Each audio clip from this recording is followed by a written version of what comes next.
आप सभी का स्वागत है आपके अपने इस खूबसूरत से प्लेटफॉर्म जिसका नाम है विद्यार्थी अपडेट। और आज हम बोर्ड एग्ज़ाम परीक्षा को लेकर के कुछ डिस्कस करने वाले हैं। तो बोर्ड एग्ज़ाम चाहे यूपी बोर्ड हो, एमपी बोर्ड हो, बिहार बोर्ड हो या हो सीबीएसई बोर्ड, एनसीईआरटी, एससीईआरटी सारी चीज़ों को कवर करेंगे हम इसी चैनल पे। तो आज हम शुरू करेंगे जो कक्षा 10 यानी क्लास 10th का जो सामाजिक विज्ञान पेपर यानी कि सोशल साइंस, इसको हम कवर करने वाले हैं।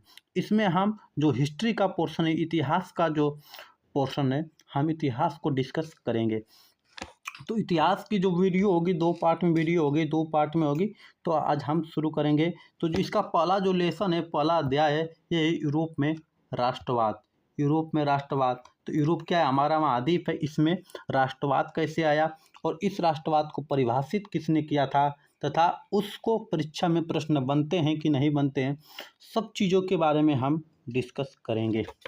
तो चलिए स्टार्ट करते हैं। चलिए, यूरोप में राष्ट्रवाद यहाँ हम शुरू करेंगे। पहले समझें राष्ट्र क्या होता है। राष्ट्र क्या होता है? देखिए, राष्ट्र का एक बहुत ही फेमस परिभाषा है जो आपके बुक में यानी कि आपकी किताब में दिया है और आपके बोर्ड एग्जाम में ये प्रश्न बहुत बार रिपीट किया जा चुका है। तो राष्ट्र की परिभाषा आर्नेस्ट रेनर ने दिया था। इनके अनुसार समान भाषा नस्ल धर्म से बने क्षेत्र को राष्ट्र कहते हैं। समान भाषा नस्ल धर्म से बने क्षेत्र क्या कहते हैं? राष्ट्र कहते हैं। एक राष्ट्र लंबे प्रयासों, त्यागों और निष्ठा का चरम बिंदु होता है। राष्ट्र ऐसे लोगों का समूह है जो जाति, धर्म, भाषा, रीति रिवाज और इतिहास आदि की साझ कारण आपस में जुड़े होते हैं। इन सारी चीज़ों से जो आपस में जुड़े होते हैं, जिनका साझा सभ्याचार है, जिनके अंदर मनोवैज्ञानिक सद्भाव की भावना विकसित होती है, उसी को क्या कहते हैं? राष्ट्र कहते हैं। ठीक है, राष्ट्र की परिभाषा आपका अर्नेस्ट रेनर वाला पूछेगा। अब समझते हैं राष्ट्रवाद क्या होता है। अगर राष्ट्रवाद की हम लोग बात करें तो राष्ट्रवाद क्या होता है? तो अपने राष्ट्र के प्रति प्रेम की भावना ही राष्ट्रवाद। सिंपल सी परिभाषा कि अपने राष्ट्र के प्रति प्रेम की भावना ही क्या है? राष्ट्रवाद है।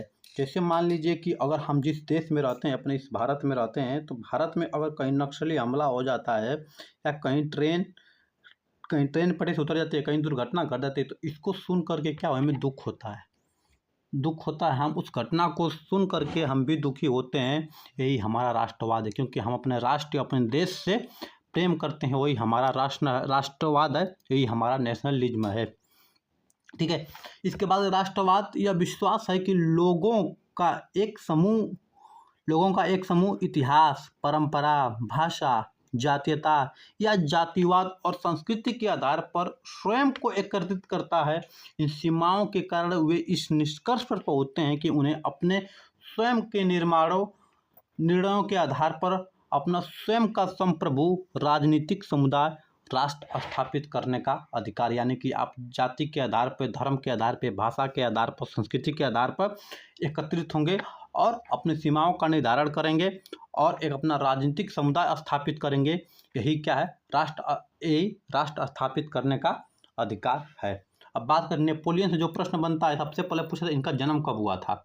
नेपोलियन का जन्म होता है 15 अगस्त 1769 को। 15 अगस्त 1769 को इनका जन्म होता है। नेपोलियन एक महान सम्राट था जिसने अपने व्यक्तित्व एवं कार्यों से पूरे यूरोप के इतिहास को प्रभावित किया, यानी अपने कार्य से पूरे यूरोप के इतिहास में अपनी एक अलग पहचान बना के रखी। नेपोलियन था कौन? नेपोलियन एक सेनापति था और बाद में क्या हुआ? शासक बन गया। वो अपनी योग्यता और बल और बुद्धि के आधार पर क्या हुआ? सेनापति बन गया। मात्र 24 वर्ष की आयु में ही क्या हुआ? सेनापति बन गया नेपोलियन। ठीक है, और इनसे जो प्रश्न बनते हैं उसको देखते हैं कि उसने कई युद्धों में फ्रांसीसी सेना को जीत दिलाई और अपार लोकप्रियता हासिल कर ली। फिर उसने पीछे मुड़कर नहीं देखा, फ्रांस का शासक बन गया। उसने बहुत सारे युद्धों में क्या किया? फ्रांस को जीत दिलाई थी और लोकप्रियता हासिल कर ली। इसके बाद क्या हुआ?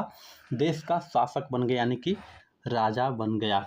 अब उदारवाद से एक प्रश्न बनता है। उदारवाद यानी लिबरिज्म शब्द लातिनी भाषा के मूल शब्द लिबर पर आधारित है, जिसका अर्थ है स्वतंत्रता, नए मध्यम वर्ग के लिए उदारवाद का अभिप्राय था व्यक्ति के लिए आज़ादी व कानून के समक्ष समानता, यानी कि व्यक्ति की आज़ादी हो, कानून के समक्ष समानता हो, यही क्या है, उदारवाद है। निरंकुशवाद, निरंकुशवाद के बारे में बात करें तो निरंकुशवाद का सामान्य अर्थ है ऐसी सरकार या शासन व्यवस्था से जिसकी सत्ता पर किसी प्रकार की कोई अंकुश नहीं लगाते हैं, उसी को निरंकुश कहते हैं। यानी कि किसी पर हम अंकुश रोक न लगा पाएँ, उसी को क्या कहेंगे, निरंकुश कहेंगे। इतिहास में ऐसे अनेक राजशाही सरकारों को निरंकुश सरकार कहते हैं, जो अपने अत्यंत केंद्रीकृत सैन्य बल पर आधारित और दमनकारी सरकारें होती है। अगर बात करें निरंकुश सरकार की तो एक आते हैं जर्मनी के जो सबसे बड़े जर्मनी के इतिहास को पलटने वाले थे, जिनका नाम था एडोल्फ हिटलर। एडोल्फ हिटलर के बारे में भी हम क्या करेंगे, हम लोग आगे क्लास में पढ़ेंगे, जानेंगे, ठीक है। और आप एडोल्फ हिटलर के बारे में आप कक्षा 9 यानी क्लास 9 क्लास में भी आप पढ़ चुके हैं। तो वो भी क्या था, एक निरंकुश राजा था, एक तानाशाह राजा था, मतलब जिस पर कोई अंकुश रोक नहीं लगाई जाए, उसी क्या कहेंगे, उसी को हम निरंकुश कहेंगे।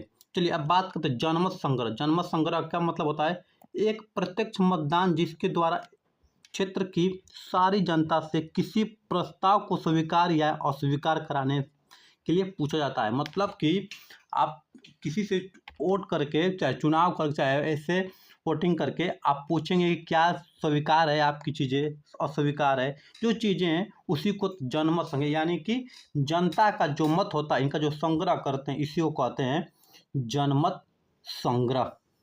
बात करते हैं यूटोपिया। यूटोपिया की बात करें तो कल्पनादर्श।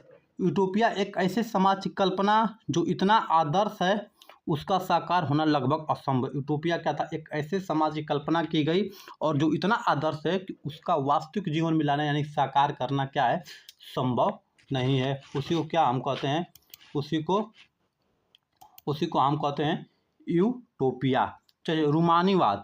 रूमानीवाद से जो आपका प्रश्न बनता है इसके बारे में भी समझते हैं। देखिए रूमानीवाद एक संस्कृति आंदोलन था जो एक विशेष प्रकार की राष्ट्रीय भावना का विकसित करना चाहता था। रूमानी कलाकारों तथा कवियों ने तर्क वितर्क और विज्ञान पर बल देने के स्थान पर अंतर्दृष्टि रहस्यवादी भावनाओं पर बल दिया। अंतर्दृष्टि यानी रहस्यवादी भावनाओं पर बल दिया और वह एक सामूहिक विरासत की अनुभूति और एक साझी संस्कृति का अतीत को राष्ट्र का धर्म बनाना चाहते थे। रूमानीवाद समझ गए कि ऐसे कवि कलाकार थे जो अपने तर्क वितर्क के माध्यम से विज्ञान पर बल देते थे। विज्ञान के बल देने के स्थान पर क्या, अंतर्दृष्टि रहस्यवादी भावनाओं पर बल देते थे और वह एक सामूहिक विरासत की अनुभूति और एक साझे संस्कृति की अतीत को ही राष्ट्र का धर्म बनाना चाहते थे। यह है रूमानीवाद। जुंकर्स के बारे में बात करें तो जुंकर्स जो प्रश्न बनता है, प्रशा का एक सामाजिक श्रेणी का नाम है जिसमें बड़े बड़े जमींदार शामिल थे। जुंकर्स में बड़े बड़े जमींदार से एक सामाजिक व्यवस्था है जिसमें क्या थे, बड़े बड़े जमींदार शामिल थे, उन्हीं को क्या जुंकर्स कहा जाता है। और चलिए राष्ट्रवाद के उदय के कारण क्या हुआ, राष्ट्रवाद का उदय क्यों हुआ, क्योंकि निरंकुश शासन व्यवस्था थी, कोई अंकुश लगाने वाला नहीं था, राजा अपने मन का कार्य करता था, ये था कारण। दूसरा कारण उदारवादी विचारों का प्रसार। उदारवादी यही चाहते थे कि सबको समान मिले, कानून के समक्ष समता और समानता मिले और सबको क्या मिले, भोजन मिले, सबको रहने के लिए घर मिले। इन सारी चीज़ों को चाहने वाले और इस पर बल देने वाले लोग उदारवादी होते हैं। तो निरंकुश शासन व्यवस्था का बढ़ना और उदारवादी विचारों का प्रसार और स्वतंत्रता, समानता, बंधुत्व का नारा, क्योंकि लोगों ने एक नारा दिया कि हम स्वतंत्र हैं और हमारे अंदर बंधुत्व है, हम एक दूसरे की भलाई चाहते हैं और हम चाहते हैं कि सभी लोगों को समान भावना से देखी जाए, किसी के साथ पक्षपात नहीं किया जाए। और इसमें क्या हुआ, शिक्षित मध्य वर्ग की भूमिका, जो शिक्षित वर्ग था, मध्यम वर्ग था, मिडिल क्लास फैमिली था, इन्होंने चाहा कि क्या हुआ, राष्ट्रवाद का उदय हो और सब लोग को समानता मिले। जो पढ़े लिखे लोग हैं वो चाहते थे कि सबको क्या हुआ, वो पढ़े लिखे लोग चाहते थे कि सबको समानता मिले, सब उदारवादी भावना से सब एक दूसरे का सहयोग करे चाहते थे। इन सारी चीज़ों का अगर पूछे तो निरंकुश शासन व्यवस्था, उदारवादी विचारों का प्रसार, स्वतंत्रता, समानता एवं बंधुत्व का नारा और शिक्षित मध्य वर्ग की भूमिका। अब बात करते हैं यूरोप का क्रमिक विकास। यूरोप का विकास कैसे हुआ इसके बारे में बात करते हैं। पहले फ्रांसीसी क्रांति हुई 1789 में, जो आप कक्षा 9 में पढ़ चुके हैं। इसके बाद नागरिक संहिता यानी कि नेपोलियन संहिता 1804 ईस्वी में। इसके बाद वियना की संधि होती है 1815 ईस्वी में। इसके बाद उदारवादियों की क्रांति होती है 1848 ईस्वी में, जिसे क्रांतियों का युग हम लोग पढ़ चुके हैं कक्षा 9 में। इसके बाद जर्मनी का एकीकरण होता है 1866 से 1871 ईस्वी में। जर्मनी के बाद फिर होता है इटली का एकीकरण, यानी कि 1859 से 1871 ईस्वी में हुआ क्या, इटली का एकीकरण। तो यूरोप में राष्ट्रवाद का विकास ऐसे फ्रांस से शुरू हुआ और धीरे धीरे क्या हुआ, इटली तक पहुंचा। ऐसे ही क्या उसका विकास होता है। यूरोप में राष्ट्रवाद का निर्माण, इससे जो प्रश्न बनते हैं इसको हम समझते हैं। देखिए, यूरोप में राष्ट्रवाद का निर्माण किसी भी राष्ट्र के निर्माण के लिए एक सामूहिक पहचान, संस्कृति, परंपरा आदि का समान होना जरूरी है। जैसे एक झंडे को लेकर के निकल लेना कि ये क्या हमारे देश, हमारे राष्ट्र के प्रतीक है, तो क्या एक हमारी सामूहिक पहचान है, एक हमारी संस्कृति है, एक हमारी परंपरा है। हिंदू, मुस्लिम, सिख, ईसाई सब आपस में भाई भाई, ये क्या है, हमारी संस्कृति है, हमारी पहचान है। तो किसी भी राष्ट्र के निर्माण के लिए सामूहिक पहचान, संस्कृति, परंपरा आदि का समान होना जरूरी है। अगला है, यूरोप में अलग अलग समाज था। हैब्सबर्ग साम्राज्य के लोग, जर्मन और अंग्रेजी, फ्रेंच, इटली आदि अलग अलग भाषाएं थी। तो इन लोगों को क्या करना, इन लोगों को इकट्ठा करके एक मंच पे लाना ही क्या है, राष्ट्रवाद का निर्माण होता है। चलिए, इसके बाद यूरोपीय समाज की संरचना, यानी कि 19वीं शताब्दी से पहले जो यूरोपीय समाज था, इसकी संरचना कैसे हुई इसके बारे में हम लोग समझते हैं। यूरोपियन समाज असमान रूप से दो भागों में विभाजित था। पहला था उच्च वर्ग, दूसरा था निम्न वर्ग। और हम पढ़ेंगे फ्रांसीसी क्रांति के बारे में। तो फ्रांसीसी क्रांति में समाज 3 वर्गों में विभाजित था। कौन कौन? प्रथम स्टेट, द्वितीय स्टेट और तृतीय स्टेट। प्रथम स्टेट में कुलीन वर्ग, प्रथम स्टेट में पादरी वर्ग, तृतीय स्टेट में कुलीन वर्ग और तृतीय स्टेट में, इन दोनों को छोड़कर शेष जितने आते थे राज्य में सब आते थे तृतीय वर्ग, यानी कि तृतीय स्टेट में। तो यूरोपीय समाज 2 वर्गों में बटा था। एक उच्च वर्ग जिसे कुलीन वर्ग कहा जाता है, दूसरा निम्न वर्ग जिसे कृषक वर्ग कहा जाता है। उच्च वर्ग, कुलीन वर्ग, इनकी जनसंख्या कम थी। उच्च वर्ग तथा वर्चस्व जमाने वाला था, यह उनका वर्चस्व अधिक था। जमींदार यानी ढेर सारे खेतों के मालिक थे। उच्च वर्ग में जो जमींदार थे यानी कि ढेर सारे खेतों के जो मालिक थे, यही क्या थे, उच्च वर्ग के थे। और सभी अधिकार दिए जाते, इनको सभी प्रकार के अधिकार दिए जाते थे। अब बात करते हैं निम्न वर्ग के बारे में। निम्न वर्ग यानी कृषक वर्ग, इनकी संख्या अधिक थी।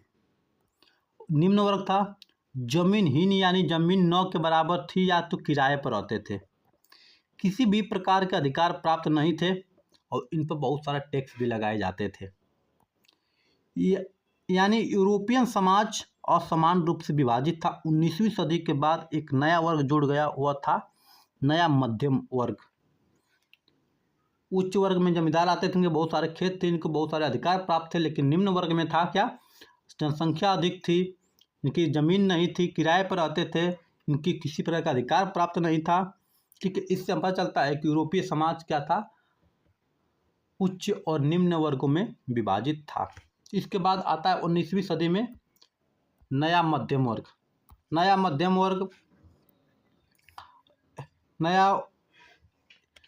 वर्ग में सभी लोग पढ़े लिखे थे, जैसे शिक्षक थे, डॉक्टर थे, उद्योगपति थे, व्यापारी थे।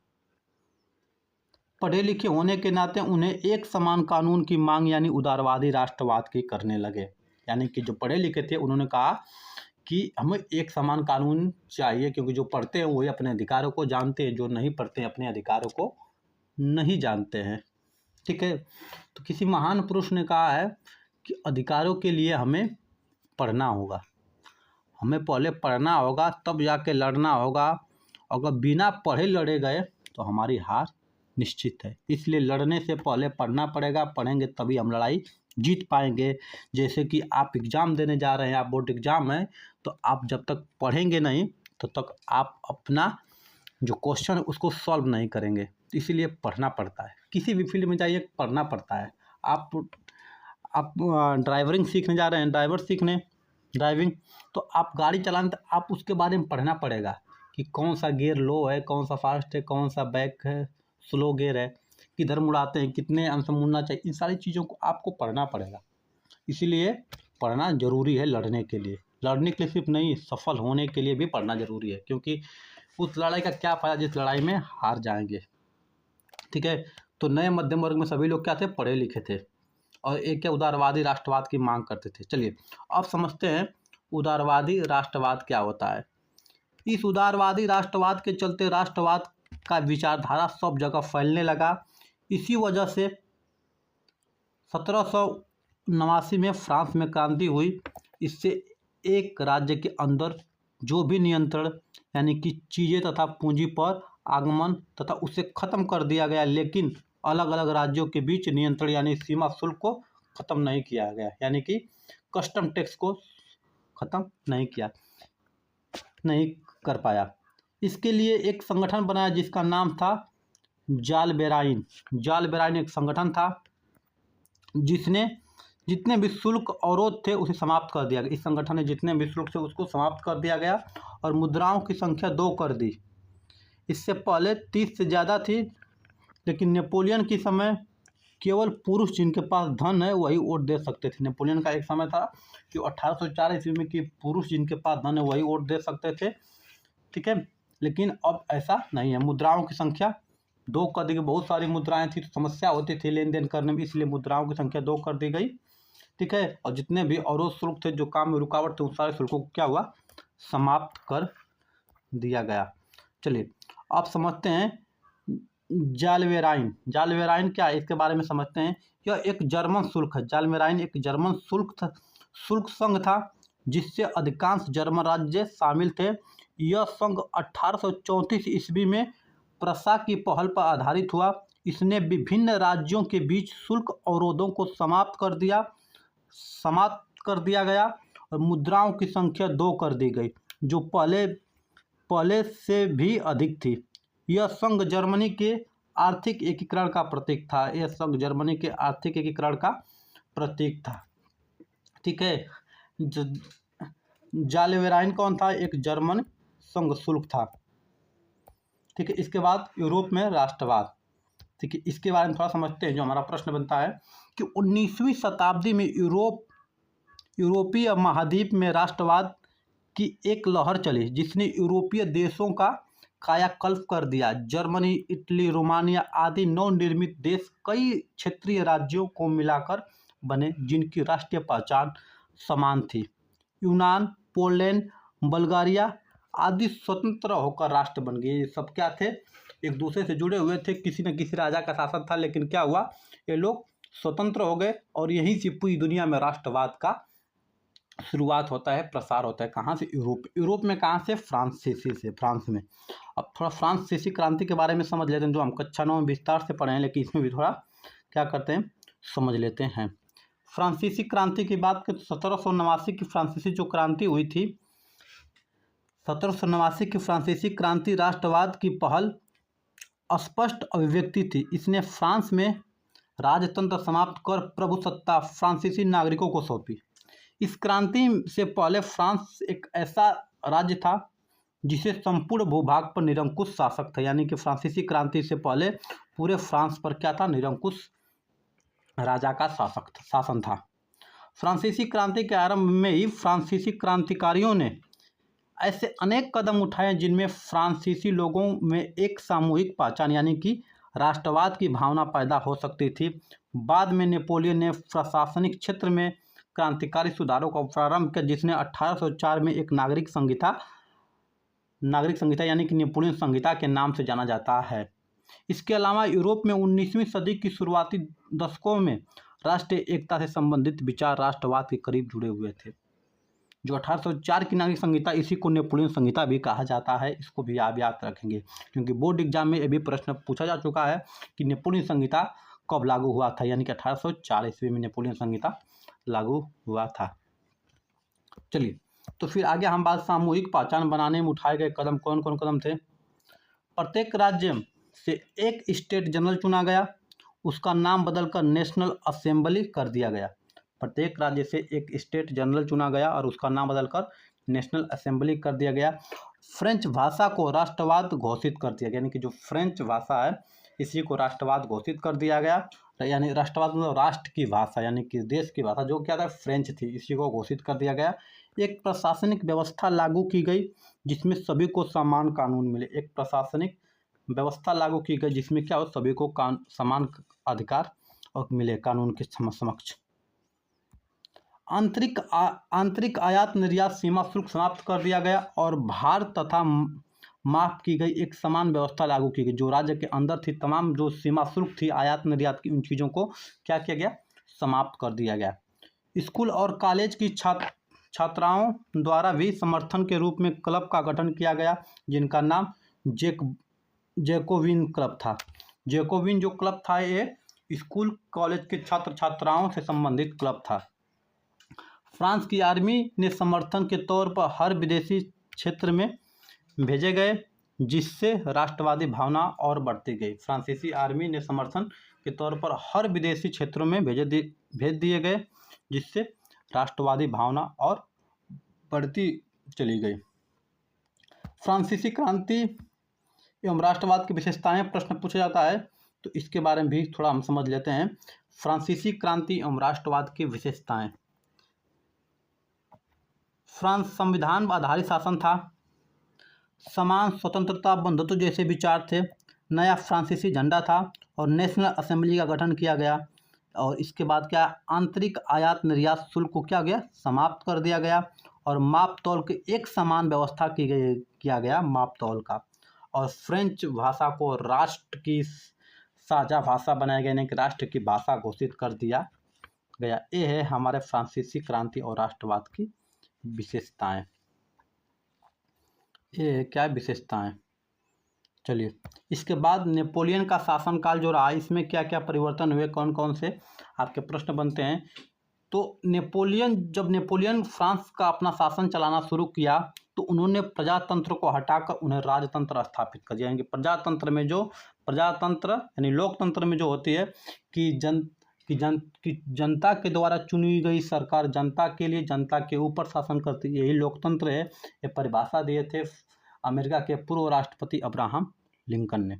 तो उन्होंने प्रजातंत्र को समाप्त करके राजतंत्र स्थापित कर दिया। नेपोलियन के समय ही व्यापार, आवागमन एवं संचार बहुत ज़्यादा विकसित हुआ, यानी कि जो व्यापार का था, ट्रांसपोर्टेशन सुविधा बहुत अधिक विकसित हुआ नेपोलियन के समय ही। राष्ट्रीयवादी विचार को बांटने के लिए उन्होंने कुछ क्षेत्रों पर कब्जा कर लिया और करों को बढ़ाना और जबरन भर्ती जैसे अनेक कानून की व्यवस्था स्थापित कर दिया। कौन? नेपोलियन। कुछ क्षेत्रों पर कब्जा कर लिया और कर को बढ़ाना शुरू किया, जबरन भर्ती की अनेक व्यवस्था लागू किया, पकड़ कर जबरदस्ती क्या सेना में भर्ती करना शुरू कर दिया। अब समझते हैं 1804 की नेपोलियन संहिता क्या होती है, इनसे जो प्रश्न बनता है उनकी विशेषताएं क्या होती है, इसके बारे में भी क्या करेंगे हम लोग समझेंगे। इससे 1804 में लागू किया कौन? नेपोलियन ने। इसलिए क्या हुआ, इसे नेपोलियन संहिता कहा जाता है। इसने जन्म पर आधारित विशेष अधिकारियों को समाप्त कर दिया। इसने न केवल न्याय के समक्ष समानता स्थापित की बल्कि संपत्ति के अधिकार को भी सुरक्षित किया। इन्होंने जो जन्म के आधार पर जिनको अधिकार प्राप्त था कि जन्म के आधार पर बड़े हैं, उच्च वर्ग में थे और इनको बहुत सारा अधिकार मिलेगा, इन चीज़ों को समाप्त कर दिया। इसने न केवल न्याय के समक्ष समानता स्थापित की बल्कि संपत्ति के अधिकार को भी सुरक्षित कर दिया। जो संपत्ति के अधिकार है इसको भी क्या किया, सुरक्षित कर दिया। और 1804 की नागरिक संहिता की विशेषताएं, यानी नेपोलियन संहिता की विशेषताएं, जो प्रश्न बनता है इसके बारे में हम लोग समझते हैं। 1804 की नागरिक संहिता की विशेषताएं क्या है? जन्म पर आधारित विशेषाधिकारी को समाप्त कर दिया गया। कानून के सामने समान एवं संपत्ति को अधिकार को सुरक्षित किया गया, प्रशासनिक विभाजनों को सरल बनाया गया और समानता व्यवस्था को समाप्त कर दिया गया। जिनको पहले से वर्चस्व था किसी संपत्ति पर, धन संपत्ति पर, जमीन पर, उन सारी चीज़ों को समाप्त कर दिया और किसानों के भू दासत्व और जागीरदारी शुल्कों से मुक्ति कर दिया। यानी कि जो भू दासत्व थे, जो भूमि पर शुल्क लगता था, इन शुल्कों से मुक्त कर दिया किसानों को। शहरों में कारीगरों की श्रेणी संघों को नियंत्रण हटा दिया। जो शहर के जो कारीगर थे, जो श्रेणी संघ थे, इनको हटा दिया। कौन? नेपोलियन ने। आपका प्रश्न पूछेगा तो आप 3-4 पॉइंट आराम से लिख सकते हैं, ठीक है। लेकिन चीज़ों को क्या करेंगे आप बहुत ही ध्यान से पूर्वक समझेंगे। अगर आपको इस क्लास की वीडियो PDF चाहिए तो आपको एक PDF भी प्राप्त हो जाएगी। आप इसी चैनल में जाएंगे, इसी चैनल के डिस्क्रिप्शन में तो आपको टेलीग्राम का लिंक मिल जाएगा। आप वहां से जुड़ करके वीडियो का क्लास का PDF प्राप्त कर सकते हैं।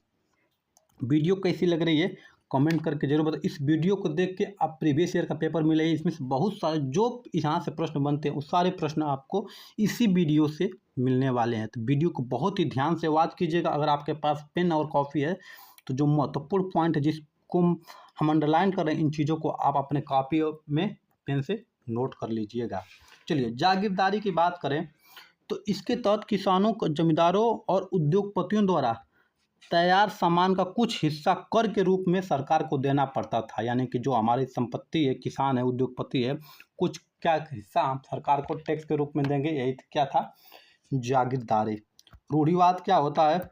रूढ़िवाद ऐसा राजनीतिक दर्शन जो परंपरा स्थापित संस्थानों और रिवाजों पर जोर देता था और तेज बदलाव के बजाय क्रमिक और धीरे धीरे विकास को प्राथमिकता देता था। यही क्या है? रूढ़िवाद। यानी रूढ़िवाद का मतलब होता है जो परंपरा चली आ रही है उसी पर चलते रहना, और हम जो क्रमिक विकास हो रहा है, जो नई चीज़ों को बदलाव हो रहा है, इस पर ध्यान न देना, क्या है? रूढ़िवाद। जैसे मान लीजिए कि जो परंपरा, जो रीति रिवाज चली आ रही है, हम उसी को फॉलो कर रहे हैं, लेकिन जो नई चीज़ है उसको हम नहीं कर रहे हैं। और हम चाहते हैं कि बदलाव हो, लेकिन बहुत धीरे धीरे हो, क्योंकि हमारे जो बाप दादा जितने भी हमारे पूर्वज किए, हम उसको छोड़ेंगे नहीं। यही क्या है? रूढ़िवाद। रूढ़िवाद एक तरह अंधविश्वास भी आप कह सकते हैं, ठीक है, जो कि पहले बताए हुए कामों को बारे में जानना। 1857 के उपरांत यूरोप में रूढ़िवाद। 1815 के उपरांत यूरोप में रूढ़िवाद। 1815 में नेपोलियन की हार के उपरांत यूरोप में सरकारों का झुकाव पुनः रूढ़िवाद की तरफ बढ़ गया। इसके बाद यूरोपीय सरकार पारंपरिक संस्थाएं और परिवार को भी बनाए रखना चाहती थी, ठीक है। इसके लिए इन्होंने नेपोलियन के समय जितने भी बदलाव हुए थे उन्हें सबको ख़त्म कर दिया गया, जिसके लिए एक समझौता किया गया जिसका नाम है वियना समझौता। वियना समझौता कब हुआ? उस सारी समझौते को ख़त्म करना, उन सारी चीज़ों को ख़त्म कर जिन्होंने नेपोलियन क्या किया था? लागू किया था, जिसे वियना संधि कहा जाता है। वियना संधि में क्या किया गया? जो नेपोलियन ने बनाया था उन सारी चीज़ों को ख़त्म कर दिया गया। वियना कांग्रेस, इसके बारे में थोड़ा समझ लेते हैं। देखिए, वियना कांग्रेस 1815 में ब्रिटेन, फ्रांस, रूस और ऑस्ट्रिया जैसी यूरोपीय शक्तियाँ जिन्होंने मिलकर नेपोलियन को हराया था। 1815 में कौन कौन हराया था? ब्रिटेन, फ्रांस, रूस, ऑस्ट्रिया जैसी यूरोपीय शक्तियाँ जिन्होंने मिलकर नेपोलियन को हराया था। और प्रतिनिधि यूरोप के लिए समझौता तैयार करने के लिए वियना में इकट्ठा हुए थे, जिसकी अध्यक्षता ऑस्ट्रियन के चांसलर ड्यूक मैटरनिक, एकदम विशेष ध्यान रखें, चांसलर ड्यूक मैटरनिक, इन्होंने क्या किया? इसकी अध्यक्षता की थी और क्या किया? वियना में इकट्ठा हुए थे, इसीलिए इसे वियना समझौता भी कहा जाता है। संधि के तहत 3 निर्णय लिया गया। पहला, कांग्रेस की सीमाओं पर कई राज्य कायम कर दिया गया ताकि भविष्य में फ्रांस अपना विस्तार न कर सके। फ्रांस की सीमाओं बहुत सारे नियम लगाए गए जिससे फ्रांस अपना विस्तार न कर सके। फ्रांसीसी क्रांति के दौरान हटाए गए बुर्बो वंश को सत्ता को बहाल किया। जो फ्रांसीसी क्रांति के बाद जो बुर्बो वंश को सत्ता से हटा दिया गया था उसको बहाल कर दिया गया। और तीसरा राजतंत्र जारी रखा गया। तीसरा राजतंत्र क्या हुआ? जारी रखा गया। अब 1815 की वियना संधि की विशेषताएं क्या है? इनकी क्या विशेषताएं हैं? पहला है, फ्रांस में बुर्ब राजवंश की पुनर्स्थापना इसका मुख्य उद्देश्य यूरोप में एक नई रूढ़िवादी व्यवस्था कायम करना था। फ्रांस ने उन इलाकों पर जो आधिपत्य खो दिया उसने नेपोलियन के समय जीते थे। फ्रांस उन इलाकों पर आधिपत्य खो दिया जिसने नेपोलियन क्या समय जीते थे, और फ्रांस की सीमा का विस्तार पर रोक हेतु नए राज्यों की स्थापना की गई है। फ्रांस सीमा को बढ़ाया नहीं जाएगा, अब नए राज्यों की स्थापना की जाएगी। यूरोप में क्रांति। यूरोपियन सरकार ने इन सारे निर्णय के विरोध में क्रांतिकारियों ने जन्म लिया। क्रांतिकारियों ने अंदर ही अंदर कुछ खुफिया समाज का निर्माण किया, जिनका मुख्य मकसद लक्ष्य क्या था? राष्ट्रवाद को बढ़ावा देना। क्या था? राष्ट्रवाद को बढ़ावा देना और वियना की संधि का विरोध करना और स्वतंत्रता के लिए लड़ना। क्या था? इनका मुख्य उद्देश्य था। बाकी आई क्लास अगले वीडियो में देखें, क्योंकि वीडियो बहुत ही क्या हुई हमारी लंबी हो जाएगी। तो मिलते हैं अगले वीडियो में। भूख कटने और जन विद्रोह शुरू करेंगे और पूरा हम इस चैप्टर को समाप्त करेंगे। वीडियो लंबी जरूर होगी क्योंकि हिस्ट्री है, और हिस्ट्री का वैसे भी बोर्ड एग्जाम में बहुत बड़ा आपको समझाना पड़ता है, इसलिए वीडियो थोड़ी लंबी जरूर होती है, लेकिन आपके परीक्षा की दृष्टि से उतना ही महत्वपूर्ण भी होती है। चलिए मिलते हैं अगले वीडियो में, और जो टॉपिक बचा है उसको हम आगे शुरू करेंगे। कैसी वीडियो लग रही है कमेंट करके ज़रूर बताएं। चलिए नमस्कार, जय हिंद, वंदे मातरम।